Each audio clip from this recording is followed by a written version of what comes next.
Olá, meus amigos, estamos começando mais um programa Momento Negócios com GSPP. E hoje nós temos nosso amigo Breno Paquelê como convidado. Tudo bem, Breno? Tudo bem, Humberto. Obrigado aí pelo convite. Pô, cara, a gente que agradece a tua presença. O Breno, vou deixar ele falar um pouquinho, o extenso currículo dele, mas só para falar rapidamente, nosso grande amigo, grande especialista em negociação, diretor comercial da Compactor, colunista da Você S.A., escritor de livro e mais um monte de coisa. Então, fala um pouquinho de você, Breno, para a gente começar a nossa entrevista. Legal. Atualmente eu concilio muito a atividade como executivo e como professor e autor de negociação. A negociação esteve presente na minha vida, está presente na minha vida nos últimos quase 20 anos. Então, por sempre praticar muita negociação, eu sempre estudei bastante. E nos últimos anos também venho produzindo conteúdo e dando treinamentos com frequência sobre isso. Então, hoje eu sou autor, já lancei um livro em 2019 sobre negociação salarial, estou terminando meu segundo livro agora, dou aula em MBA, MBA da Universidade Federal Fluminense, de negociação, produzo conteúdo para diversos veículos de mídia e a atividade principal é atuo como executivo também. Legal que você também, fala um pouquinho da Harvard também, né, que você... Eu me certifiquei em negociações estratégicas pela Harvard Business School, depois fiz o certificado no Masterclass de Negociação, que é o certificado mais avançado que tem na Harvard Law School. Em 2019 eu participei de uma conferência de pedagogia de negociação lá na Harvard Law School também. Eles reuniram professores do mundo todo para discutir melhores práticas de ensino sobre a negociação, então tive o prazer de participar. Então já estudei bastante sobre esse assunto e estudo diariamente, assim, eu leio quase todos os dias sobre isso. Você tem a sua coluna também, né, na Você S.A.? Tenho, na Você S.A. eu tenho uma coluna onde eu só escrevo sobre negociação, coloco um artigo por mês lá. Pô, que bacana. Então, por isso que eu preferi deixar ele falar, porque é tão extenso que eu vou ter que estar escrevendo, lembrando, mas que bom, cara, muito prazer realmente ter você aqui. E por coincidência, né, ou nada é coincidência, hoje a gente está gravando o programa dia 1º de outubro de 2021 e é o dia do vendedor, né? Então, como a gente vai falar sobre negociação, eu acho que tem tudo a ver. E aí, eu queria começar, a primeira pergunta para você, falar um pouquinho sobre o perfil do negociador ideal, né? Que acho que isso aí todo mundo quer, né? Todo mundo quer saber qual é o perfil. Me fala um pouquinho sobre isso. Eu vejo que quando se fala em negociação, muitas pessoas acham que esse assunto não é para elas porque elas não são compradoras ou vendedoras, né? Então falam, não trabalho com isso. Mas a negociação está presente no nosso dia em diversos aspectos. Então, um empreendedor é um negociador, uma dona de casa é uma negociadora, né? Um empresário, um funcionário de uma empresa, você sempre está tentando convencer outras pessoas a direcionar algum recurso para algo que você está pedindo, né? E você está sempre tentando acomodar interesses, né? Então, o que você quer dizer que na verdade, o negociador não é só o vendedor, né, de profissão, como eu sou, por acaso eu sou o vendedor, né, me espelho muito, depois a gente vai falar um pouco sobre esse workshop que a gente fez junto, nossa equipe toda de SPP fez lá na época com você, foi muito bom, mas então quer dizer que é isso, hoje em dia a gente pode dizer que todos nós somos negociadores ou vendedores. Sim, eu diria então que vendas assim, é uma parte da atividade de negociação. Então venda envolve negociação, mas é só um aspecto. Tá? Tem uma pesquisa interessante no livro do Daniel Pink, o livro Vender é Humano, que ele tentou estimar quantos % do tempo os profissionais passam negociando, né? Praticando arte de negociação, de persuasão, de influência. Ele viu que os profissionais atualmente chegam a passar até 80% do tempo deles negociando, né? Porque hoje, como as estruturas nas empresas não são tão hierarquizadas, né? Você vai ter que convencer alguém que é seu par ou alguém que é o seu gestor, né? Alguém que você não exerce autoridade formal sobre, você tem que convencê-los a alguma coisa. Então, a negociação é muito mais ampla. Então, venda envolve negociação, mas isso é só um recorte dentro dessa atividade. Não, e é legal, a gente tem visto cada vez mais, né? Você trabalhar um pouquinho a venda sobre a parte técnica em si, né? Não é só aquela coisa que a pessoa nasceu para ser vendedor ou ser negociador. Você tem técnica para isso também, inclusive, né? Sim, eu quando falo sobre negociação, eu divido ela em 5 pilares, né? Então, o primeiro pilar é a postura em relação à negociação, é a mentalidade que você traz para a negociação.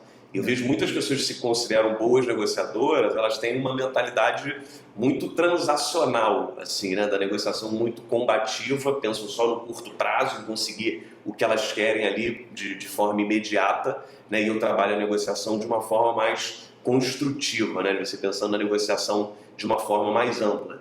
E aí entra a questão, né? O negociador ele não precisa necessariamente ser alguém experiente em negócios, né? Às vezes uma pessoa que é de fora, que enxerga aquele problema sob uma outra ótica, né? Chega com criatividade ali e consegue colocar um elemento que poderia resolver esse problema completamente, né? Então, eu gosto de ampliar mais essa visão, né? E como é que é um pouco desses pilares? Você falou que você tem Então, primeiro da postura, segundo é preparação. Então, eu vejo que as pessoas simplesmente não se preparam para negociar. Vi uma pesquisa recentemente também mostrando que 62% dos brasileiros não se preparam para negociar. Eles simplesmente vão, né? Vão lá. Em cima da hora, não sabe quem vai estar falando, não tem o conteúdo ideal para aquela reunião. Não sabe... Ele não amplia muito a visão ou vai só com aquela preparação simplista que é. Ele pensa num alvo, ali no que ele quer obter, pensa no mínimo que ele está disposto a aceitar e fica ali vendendo caro. Para tirar fazer aquela venda, aquela negociação.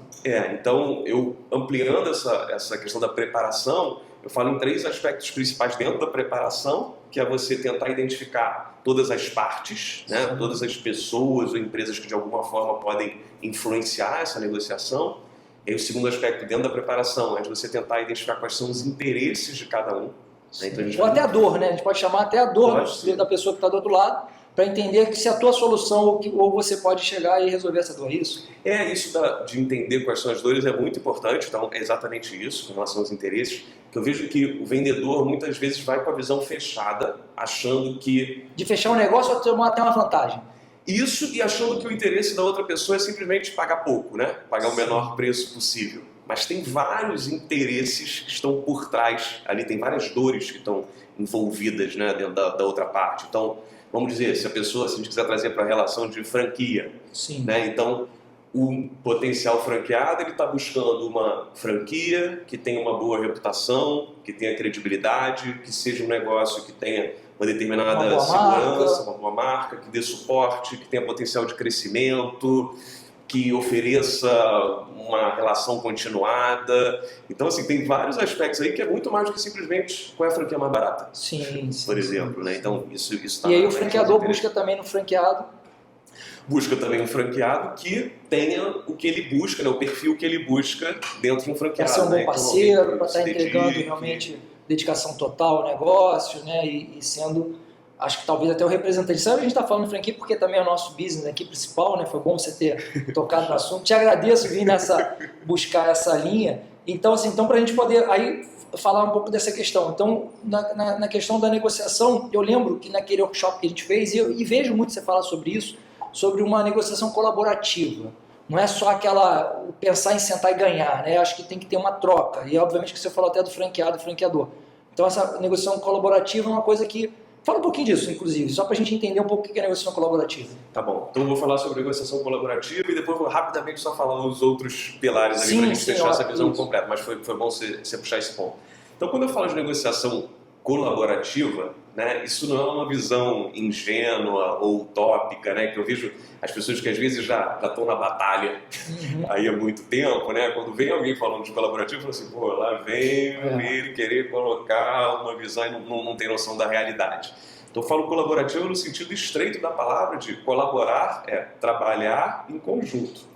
Então assim, eu e você, se nós estamos negociando, nós temos um problema para resolver. Esse problema existe porque você tem alguns interesses, eu tenho outros interesses. Alguns desses interesses são convergentes, outros são divergentes. E a gente vai ter que buscar a melhor forma de resolver esse problema. Para chegar juntos. De acomodar esses interesses. Então, o que eu tento trazer da visão colaborativa é: eu tenho que trabalhar com você para montar um quebra-cabeça. Eu faço a distinção, muitas pessoas enxergam a negociação como um cabo de guerra. Um cabo de guerra, eu estou contra você, eu estou puxando para cá, você está puxando para lá, tu não está nem um pouco preocupado com como eu enxergo a situação, você só quer ganhar na força.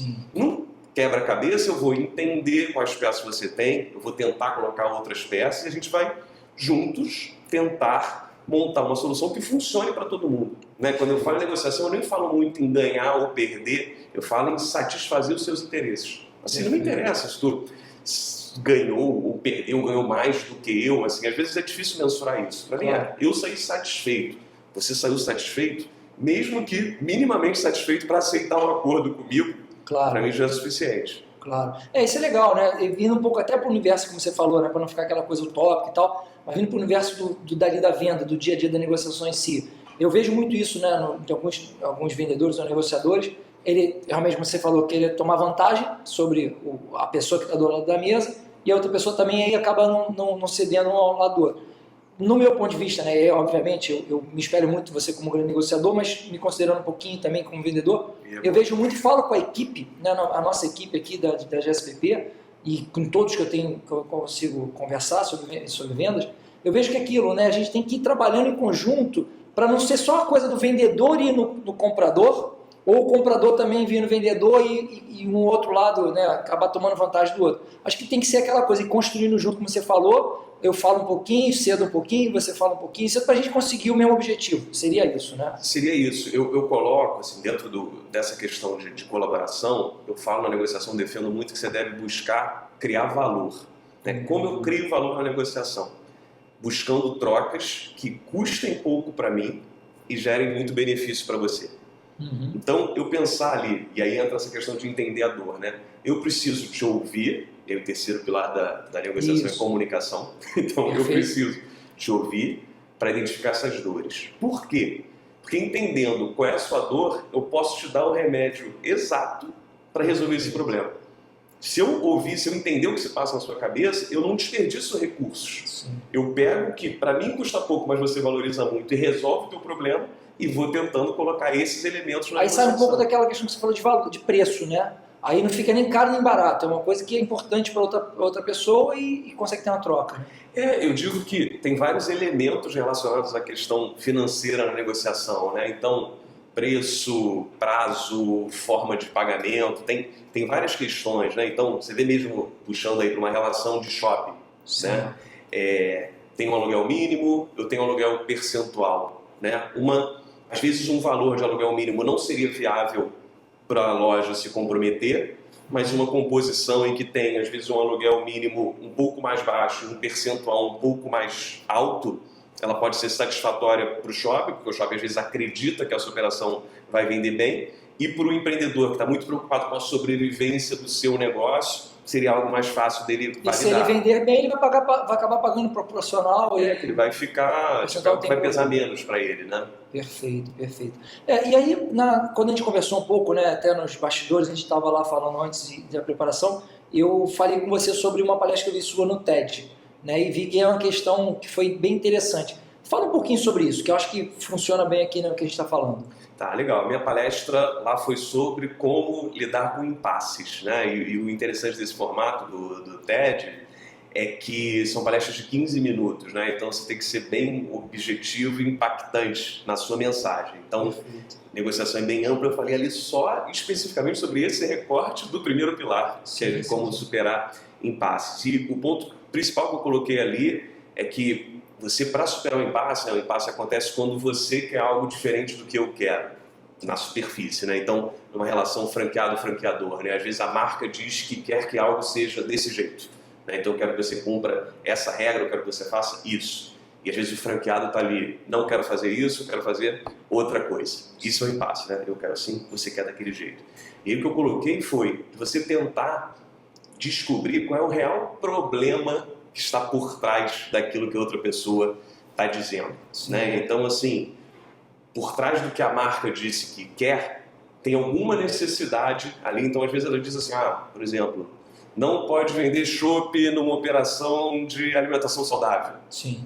O que ela tem por trás daquilo ali é, eu quero que os valores da minha marca sejam preservados e eu acho que um aumento no faturamento, o que isso geraria de retorno não vale eu abrir mão desse meu posicionamento de marca. O franqueado, na prática, o que ele quer é, eu preciso fazer mais dinheiro para essa operação ser saudável. Então, assim, os interesses, no fundo, são convergentes. Ele quer uma marca forte, ele quer que a identidade da marca que ele comprou seja preservada, ele quer que isso cresça, mas o ponto para ele é, eu quero que esse negócio seja saudável. Sim. Existem várias outras formas de fazer esse negócio ser saudável do que simplesmente colocar um chopp para vender ali. Perfeito. Então, a partir do momento que eu entendo o que está por trás disso, eu posso buscar outras soluções, posso buscar soluções criativas. Para tentar sair do impasse em si. Para sair do impasse. Perfeito. É legal. Assim, nossa audiência, né, as pessoas que estão nos assistindo e nos ouvindo, a grande maioria são empreendedores, né? Então, trazendo um pouquinho, fazendo uma analogia na questão entre o negociador, né, o vendedor e o empreendedor, eu acho que o empreendedor tem muito disso, né? O empreendedor brasileiro, principalmente, eu acho que ele tem muito essa veia, né? Essa questão toda de negociador em si, né? Sim, o empreendedor ele negocia o tempo todo, né? Então, o empreendedor, né, começando o negócio dele, ele vai negociar com a família, vai ter que negociar para passar longas horas envolvido nesse negócio, né? Vai ter que negociar com potenciais investidores ou sócios, ou às vezes até dentro da família mesmo vai ver esse dinheiro no início, vai negociar com os seus sócios, vai negociar com os primeiros funcionários que ele contratar, vai negociar com fornecedores, vai negociar com a franquia ou com o franqueado, se ele for a franquia, vai negociar com o banco, vai negociar com o shopping. Então, ele negocia o tempo todo. Quanto mais ele enxergar que a negociação está presente no dia a dia, né, e enxergar quais habilidades que ele tem que ter para fazer isso, melhor ele vai performar nesse aspecto. Então, com certeza. Ainda mais assim, né, a gente vê muito, né, a gente percebe aqui, quando vem aqui no GSPP, o empresário, ele tem, obviamente, normalmente ele tem uma boa marca, né, ele já tem um negócio que ele acredita que está dando certo, e ele pede a nossa ajuda para a gente fazer toda a parte de estruturação. E a gente vê isso, né, ele constantemente está negociando com tudo e todos, né, e obviamente tem sempre uma força muito grande para atrapalhar isso. Essa força que eu falo, economia e tudo, né, aqui no Brasil é muito instável, essa coisa toda que a gente já sabe. E realmente a gente tenta dar esse suporte. E aí quando a gente está falando aqui nessa questão, né, e aí eu vi, né, o seu livro, não li ainda, né, inclusive eu quero ler o seu livro. O seu livro fala um pouco sobre isso, né, o empreendedor que ele tem no dia a dia com seus funcionários, com seus parceiros e vice-versa. Né, os executivos, os funcionários junto ao empreendedor. Como é que é um pouco disso? Fala um pouquinho do teu livro, fala aí, pode falar, o pessoal vou recomendar, obviamente, vou ler e depois no próximo encontro a gente vai falar. Fala um pouquinho do teu livro. Tá, o meu livro se chama Pare de Ganhar Mal. Então, o primeiro livro especificamente sobre negociação salarial de um autor brasileiro. E eu acredito que... Que bacana. Eu acredito que ele é o primeiro livro de um autor brasileiro sobre isso, porque esse assunto é um tabu. Então, eu acredito que muitas pessoas não se aventuraram a escrever sobre isso, sabe? É algo, quando você começa a falar sobre negociação salarial, muitas pessoas já veem, não, mas o meu chefe é diferente, mas o meu funcionário é daquele jeito, ou ele não pensa nisso. Então, isso é algo que eu tive que quebrar algumas barreiras para escrever. No livro, o que eu falo basicamente sobre essa questão de negociação salarial é que tem 3 aspectos envolvidos num aumento salarial ou numa evolução da carreira, né, da pessoa, do profissional dentro da empresa. É que o primeiro para você ganhar um aumento salarial, o primeiro aspecto você tem que merecer. Né? Eu poderia simplesmente escrever um livro sobre técnicas de negociação, mas eu seria irresponsável se eu não colocasse que a pessoa tem que merecer um aumento. Né? E aí, isso é entender, né, os resultados que ela traz, as contribuições que ela dá para a empresa, né, se ela gera mais do que ela custa. Né? Então, coloco vários aspectos para essa questão do merecimento. O segundo aspecto é a viabilidade. Pode ser que a pessoa mereça, mas esse aumento não é viável. Pode ser que dentro do tamanho da empresa isso não seja possível, dentro do segmento que ela esteja. Então, eu mostro como ela pode trabalhar para tornar esse aumento viável, seja trazendo novas receitas, seja buscando reduções de custo. Então, ela entendendo como a empresa funciona, né, o que é essencial para a empresa e como ela pode contribuir para viabilizar esse aumento. E aí o terceiro aspecto aí sim, entendendo que ela merece e que é viável, é como convencer os tomadores de decisão. Claro. E aí eu só complementando, eu acho que é bom para o empreendedor que o funcionário dele tenha lido. Porque às vezes as pessoas chegam para pedir de forma completamente despreparada. Porque senão de repente vão achar também que o teu livro é muito... Olha gente, eu estou te ensinando técnicas de como pedir aumento. Não é isso. Não é isso. Eu mostro que, óbvio, eu tento mostrar para a pessoa que tem vários aspectos que ela tem que considerar e trabalhar e mudar a sua postura, a forma de entregar, para que ela esteja apta a convencer alguém. Então, assim, se ela fizer tudo isso, eu vejo que a própria empresa vai considerar que vale a pena fazer isso, porque ela vai ter benefícios também, dentro daquele processo de construção. Que legal, que legal. Aí voltando um pouco sobre a questão do empreendedor, né? Que aí é o que a gente bate muito aqui, a gente fala muito sobre isso no mercado. Então, o que você imagina, né? E obviamente até porque o nosso tempo aqui também não é tão curto quanto o TED, é de 15 minutinhos, mas também não é tão longo, para a gente ser um pouco mais direto aos assuntos. E no assunto realmente desse lado, né? de como se tornar um bom negociador, o empreendedor, ele também, obviamente, ele precisa, né, precisa estudar, ele precisa, tudo que você falou, ele precisa tentar evoluir para se tornar um bom negociador com tudo e todos. O que você falaria aqui, né, rapidamente, não sei se você tem algumas mágicas aqui ou alguns insights para que a pessoa, o empreendedor, possa dizer, não, o que eu preciso fazer para me tornar um bom negociador? Tá bom, então eu coloco 3 pontos principais para você se desenvolver em negociação.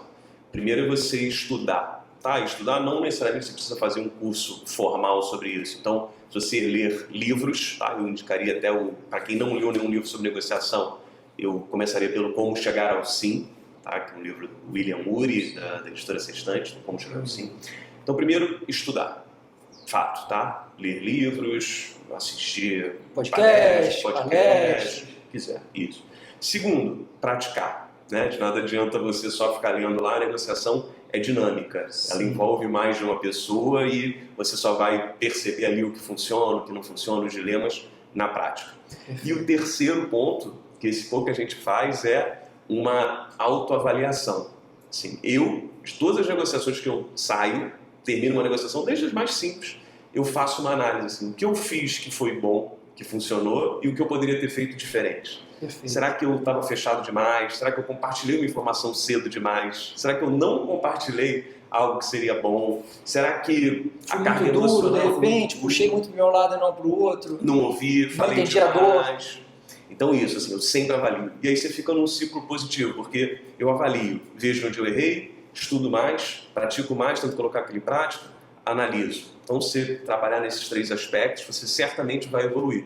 Eu vejo muita gente que se considera muito experiente em negociação, negocia 30 anos, mas nunca avalia o que faz na mesa. Então, ele está sempre no automático, não se desenvolve. Hoje em dia é engraçado. Eu tenho ouvido muito falar isso, né? Agora que a parte da tecnologia, né? Esses podcasts, esses podcasts no Spotify, no YouTube, tudo como a gente está aqui fazendo, os grandes especialistas em negociação também falam muito isso, né? Em se ouvir, entender, né, o que você fez, gravar, né, às vezes um call, uma negociação que foi feita para poder avaliar na frente, né? Eu acho que esse é o ponto, assim, se você começar a ter esse senso crítico, você sempre vai observar alguma coisa que você poderia ter feito diferente, né? E digo, não é para você ficar sofrendo com aquilo não, mas é para melhorar para frente. Sempre tem algo que você podia ter feito diferente, né? Se você está aberto a fazer essa autoanálise, né? Porque isso vai contra, às vezes, o nosso ego, né? Que a gente quer se considerar infalível, né? Perfeito. Breno, olha só, obviamente quero te agradecer, né? A gente sempre é bom conversar, adoro quando eu estou contigo, eu sempre aprendo pra caramba. Isso é muito bom. Compartilhe com a nossa audiência, com o nosso pessoal, com nossos amigos, teu LinkedIn, o seu Instagram, alguma forma que as pessoas possam chegar em você ou na parte da tua coluna. Fala um pouquinho para poder nossos amigos chegarem em você. Legal. Então tá, meu LinkedIn é Breno Paquelê, no Instagram também, breno.paquelê. Coloco bastante conteúdo lá, coloco vídeos, artigos. Então, se me seguir por lá, certamente já vai descobrir ali as fontes do que está acontecendo aí, do que eu produzo. Que bom, que bom. Breno, muito obrigado. Foi ótima essa conversa. Vamos usar esse podcast aqui, essa gravação, para a nossa equipe aqui interna, que eu acho que foi muito bom. Para todos os nossos amigos aí, ouvintes e que estão nos acompanhando. Valeu mesmo, cara. Obrigado. Valeu, Humberto. Obrigado aí. Foi um prazer. Passou rapidinho o tempo. Valeu, cara. Obrigadão. Forte abraço. Gente, obrigado. Até o próximo programa. E vamos vir com muita novidade boa aí. Tá bom? Um abração. Tchau, tchau.